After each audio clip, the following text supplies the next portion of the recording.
Reverendíssimas irmãs religiosas, queridos irmãos e irmãs em nosso Senhor Jesus Cristo, nós estamos reunidos nesta tarde para a celebração dos atos da paixão do Senhor.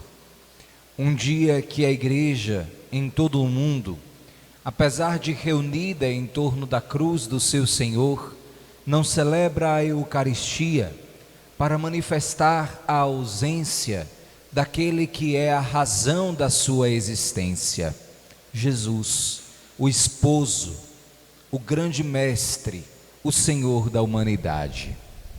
Nós escutamos no Evangelho, de nossa parte tão conhecida, a trajetória que Jesus viveu até consumar de uma vez por todas a salvação da humanidade. E sempre nos chama a atenção o fato de que existia por parte dos judeus e de todos os algozes de Jesus uma violência muito grande, não somente física, que é a que nós geralmente mais nos escandalizamos, mas também uma violência moral. Vamos a alguns pontos que nos levam a chegar a essa conclusão. Primeiro, nós encontramos um plano que se dá anteriormente do próprio julgamento do Senhor por parte dos sumos sacerdotes para que Jesus fosse pego. Jesus sofre, portanto, uma série de calúnias, tendo a sua moral agredida diante de todos, e inclusive diante daqueles que caminhavam com ele. Depois, Jesus é acusado também moralmente de ter cometido grandes blasfêmias, porque apresentava-se como o Pai, como sendo o Filho de Deus, dotado de grandes poderes, e dizem que Jesus expulsava os demônios pelo poder dos próprios demônios. Em outras palavras, como se Jesus tivesse pacto com Belzebu e outras entidades luciferinas.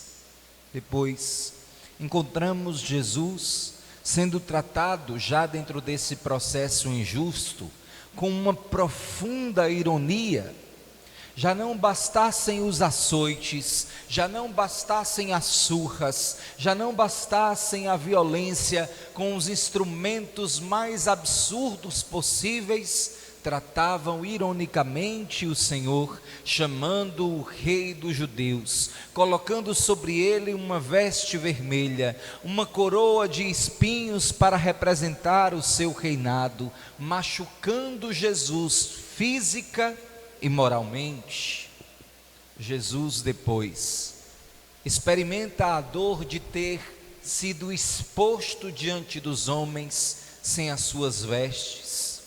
Em geral, quando vemos um crucifixo, há uma cobertura de pano sobre a genitália de Jesus, o que é apenas um modo de manter um pouco a decência das imagens, mas Jesus estava nu, exposto diante dos homens. Havia, portanto, sobre ele todos os tipos de ofensas, ofensas morais, ofensas físicas, e nós nos assustamos. Eu fiz ontem a experiência de assistir, como procuro fazer todos os anos, A Paixão de Cristo, de Mel Gibson. E esse filme, ele tem uma pedagogia fantástica, porque nos ajuda não somente a escutar, tal como fazemos nos evangelhos, a história da paixão, mas de ver as cenas com uma profundidade de verdade, que o nosso coração se sente impactado pela força das cenas. E há um mecanismo interior, pelo menos da minha parte, que considerei interessante e me despertei ontem para esta realidade. Nós, quando vemos aquilo que sofreu Jesus, imediatamente sentimos repulsa dos algozes do Senhor. nos questionamos a partir das seguintes preposições: como é possível que seres humanos sejam capazes de proceder deste modo com outros seres humanos? Como é possível que não haja por parte dos judeus, dos sumos sacerdotes, dos soldados romanos, daqueles que eram súditos de César ou de Herodes, o mínimo de compaixão, ainda que não acreditassem na divindade de Jesus, mas que pudessem possuir o mínimo de compaixão a um ser humano que estava sendo tratado como um verme? E inclusive há uma repulsa a essas figuras, por causa desta realidade que, meus irmãos, nos faz compreender a que sentido o ser humano é capaz de chegar. Um sentido de pura violência, de prazer no sofrimento alheio, e nós nos indignamos com a maldade dos algozes de Jesus. Ouvindo este evangelho, talvez a nossa cabeça novelesca, acostumada a ir identificando quem são os vilões e os bonzinhos príncipes da história, começamos a dividir por essas categorias as personagens que são apresentadas no texto. Os bons, Jesus, Maria, João, Madalena. Os maus, os soldados romanos, Herodes, todos aqueles que violentaram a Jesus, os judeus.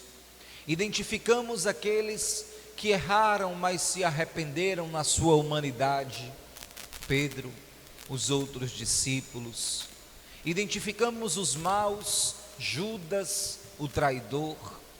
Identificamos os neutros, Pilatos, que lavou as mãos, tentou fazer alguma coisa, mas optou pelo poder que pela justiça. Nós conseguimos com clareza fazer um juízo onde nós aplicaríamos cada uma daquelas personagens.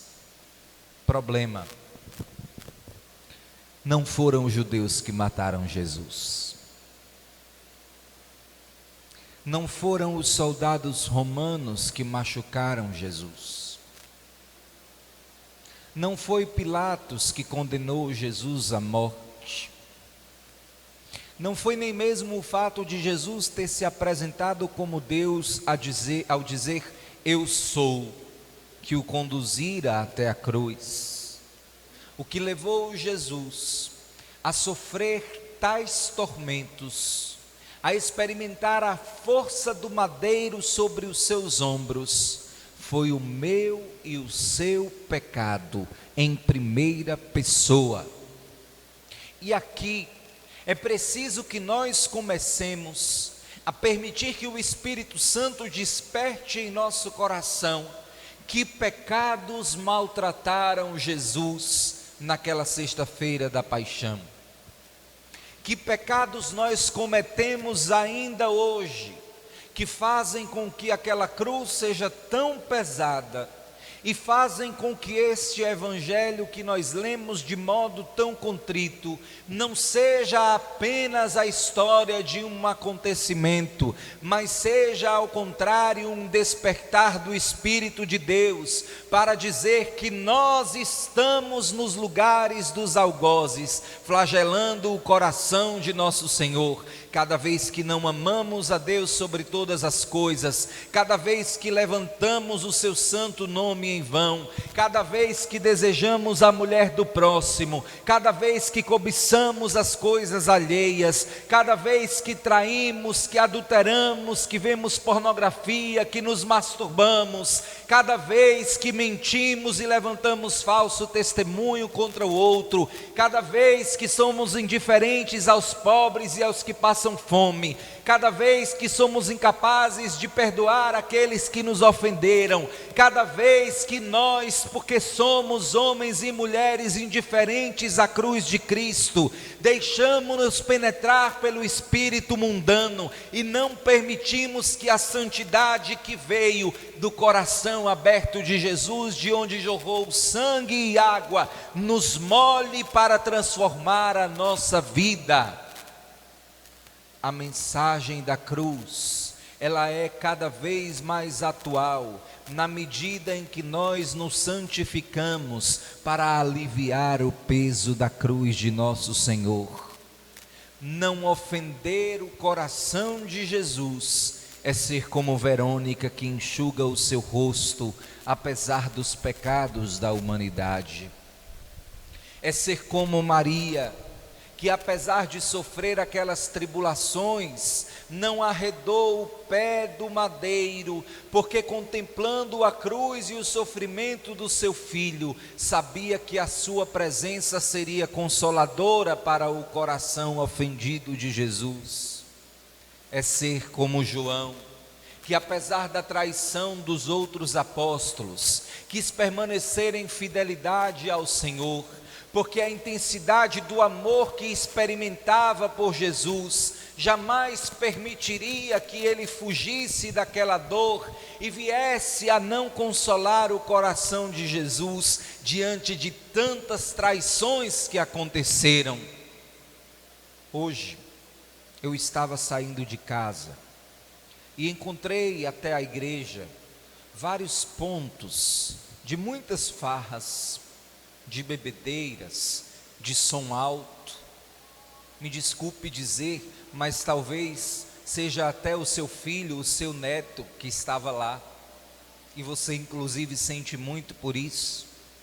Mas eu pensava, por outro lado, que o que doía ao coração de Deus, que o que fazia com que Jesus se sentisse ofendido, não era o fato de que não haja um respeito a memória de sua paixão. Não. O que ofende ao coração de Jesus, dentro desse contexto que eu citei, é a indiferença do mundo ao seu sacrifício. E me permita dizer com toda franqueza, o meu ouvido é o mais próximo à boca, e me sinto, portanto, livre para dizer isso como irmãos. Pior que a indiferença dos beberrões, que estão hoje fazendo farra por causa do feriadão, é a indiferença interior de muitos de nós que dizemos amar a Jesus. Todos nós sentimos-nos mais ofendidos e sofremos mais quando alguém da nossa casa nos trai do que quando alguém com quem nós não temos muita relação.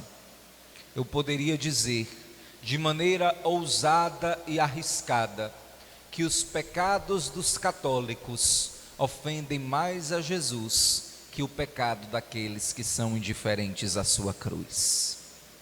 A nós fora dada pela graça o dom de escutar na Sexta-feira Santa o Evangelho da Paixão, de participarmos dos atos das celebrações em memória de nosso Senhor. A estes não julgaremos as circunstâncias, nem mesmo a destinação espiritual de cada um. Não fora dada pela providência uma graça de tamanha magnitude. Meus irmãos, que hoje nós debrucemos diante de Deus o nosso coração, pedindo a Ele que nos ajude a libertarmos-nos de uma vez por todas da indiferença e do pecado que continua a ferir a nosso Senhor, de modo que não nos encontremos mais entre o grupo dos algozes, mas entre o grupo dos consoladores de Jesus. Amém.